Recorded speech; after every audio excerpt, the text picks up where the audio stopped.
really, for the last 3 years, our number one geopolitical adversary has been taking advantage of America and worsening our national security posture against them because of Joe Biden and because of his policies. And that was former Director of National Intelligence John Ratcliffe with me here 2 weeks ago on President Biden's lack of a response to Communist China's aggression against the United States. The Pentagon this weekend calling a high-altitude balloon flying over the western United States Friday property of an amateur balloonist and not a product of China. The Pentagon says it does not pose a national security threat. Remember, it was just about a year ago when Chinese spy balloon was detected traveling from Alaska to the Carolinas at times above U.S. military installations before it was finally shot down after 6 days of flight. It was at that time former DNI Ratcliffe told us the balloon was likely sending critical military information back to Beijing in real time, something the Pentagon has denied. Meanwhile, in San Francisco this week, the Federal Election Commission has sworn in a Chinese immigrant despite not having U.S. citizenship. Kelly Wong, an immigration rights activist from Hong Kong, in the United States on a visa, was unanimously appointed by San Francisco's Board of Supervisors to the Elections Commission due to a measure approved by voters back in 2020 that eliminated U.S. citizenship as a requirement to be on that board. By the way, they did the ceremony in Chinese. In her new role, Wong is to be part of a group that will oversee and implement policy for the Department of Elections in San Francisco, even though she cannot legally vote. Joining me now with the impact on all of this is the former Secretary of State and Fox News contributor, Mike Pompeo. Secretary Pompeo, thanks so much for being here this morning. Maria, it's great to be with you this morning. We've been talking about this impeachment inquiry against President Biden, but I want to get to the threat as you see it, because for many years you've been saying Communist China is inside the gates of America.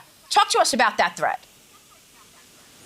So the example you just gave, a non-U.S. citizen, Chinese ethnicity, now sworn in to be in the middle of American elections. Maria, I cannot tell you how crazy that is, how dangerous that is. Imagine the inverse.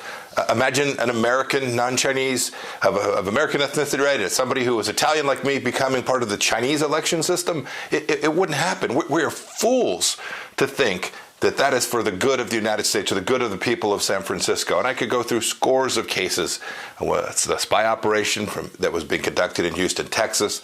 The fact that they have now invested in America in ways that they sit on our stock exchanges, have information systems that are speaking to our children. All of those things are here. They're inside the gates. They're not about Taiwan. They're not about Japan. They're not about the South Pacific. They're about things that are happening inside the United States. And when I hear folks say, gosh, we're not focused on foreign policy, we American people are thinking about domestic policy, I'm very confident the American people are aware that domestic policy involves making sure the Chinese Communist Party doesn't continue to steal American jobs, steal American intellectual property. That's about jobs and prosperity here at home. We have to push back, and the Biden administration has steadfastly refused to do so. And overtake just our Democrat-free living and our lifestyle is really a worry. But you just mentioned Chinese companies on U.S. exchanges, and I want to zero in on that because is it not true that so many Chinese companies are in our indexes and in ETFs, and it enables American investors to buy those companies and in effect expand and fund the expansion of the Chinese Communist Party, our number one adversary? Why doesn't Joe Biden do something about that? We have the most liquid markets, and everybody wants to be in our markets. Isn't there a way to stop our number one adversary from being a part of that? We do. We have the deepest capital markets in the world. The first thing that should be done is to require these companies to make disclosures that match those that we require every other country in the world to do, and not give the Chinese Communist Party an exception. We don't require the same accounting rules. All of those things are just different. We create an exception for the Chinese because, frankly, they've been big and they've created a lot of wealth for America. We should know this, too. Just as they're now working against us in these capital marketplaces, using American money to fund what are Chinese Communist Party companies. There's no such thing as a private Chinese company. They're doing the same thing in our educational institutions. They are working against us there, providing money, research grants, paying for students to come in. Maria, they're at the center of so many American institutions, and we need to wake up, get this right, shape our policies to put them as an America First set of policies. And when we do, I'm convinced we'll prevail. I'm not worried about the Chinese Communist Party beating us. I'm worrying about us just standing down and allowing them to walk over us. Well, has the president done anything about the thousands or tens of thousands of Chinese nationals that are coming into America through the open border? What do you make of that? Yes, Maria, he's done something. He's welcomed them. He's processed them and said, I'll see you in a decade. But why are they here? Right. I say that facetiously. And look, you know this, Maria. The Chinese Communist Party has total control of who leaves their country. Anybody who came here from China would have had a real hard time escaping Chinese Communist Party. They went with Chinese Communist Party's permission. And so some number of these individuals, I think we're now in the tens of thousands who have come across in just the last handful of months, some of them are here doing the work of the Chinese Communist Party. This will come back to haunt us in the years ahead. You can write it down. Let me address two other issues, given we are watching two wars underway right now. And, of course, you have talked about the impact of the botched withdrawal out of Afghanistan, which has certainly put our adversaries on the march. But in Russia, President Biden says he is about to put into place serious sanctions against Russia for its aggression against Ukraine and this ongoing war. Do you believe that will stop Putin? When I hear Biden, serious, and sanctions in the same sentence, Maria, I laugh.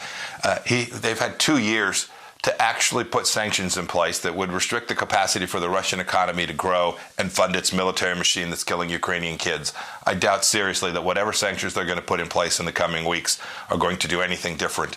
Frankly, we were talking about China. The Russians are selling their crude oil to China at a discount. Two of them are working together. The Iranian regime is sending missiles and high-end capabilities to Russia. None of the sanctions the Biden administration have put in place have been enforced at a level that actually make a material difference that can provide what Ukraine needs to ultimately defeat Vladimir Putin.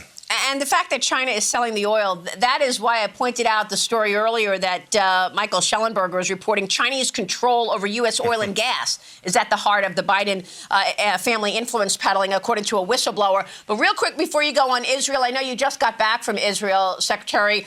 President Biden is trying to get Israel to do a ceasefire in its pushback and retaliation against Hamas. Your thoughts? It's tragic. President Biden hasn't been able to identify who the good guys are and the bad guys there. It's a consistent problem. You know, just this week, the Biden administration upended what was known as the Pompeo Doctrine, where we said that, no, it's okay for the Jewish people to live in Judea and Samaria. And he upended it, just flipped the script, and now told them these people are occupiers. They're illegal. To do that only supports Hamas in Iran. It encourages Israel's adversaries to stay in the fight and to put pressure on the Israeli government. They've got the wrong end of the stick. Israel needs to do what it needs to do to close this out, this threat from Hamas. I'm confident that they will do so. But the United States needs to stand strong with the people who are in their rightful homeland, the Jews in their rightful homeland in Israel. If we get that right, the Gulf states will be with us, Israel will be with us, and Iran will be contained.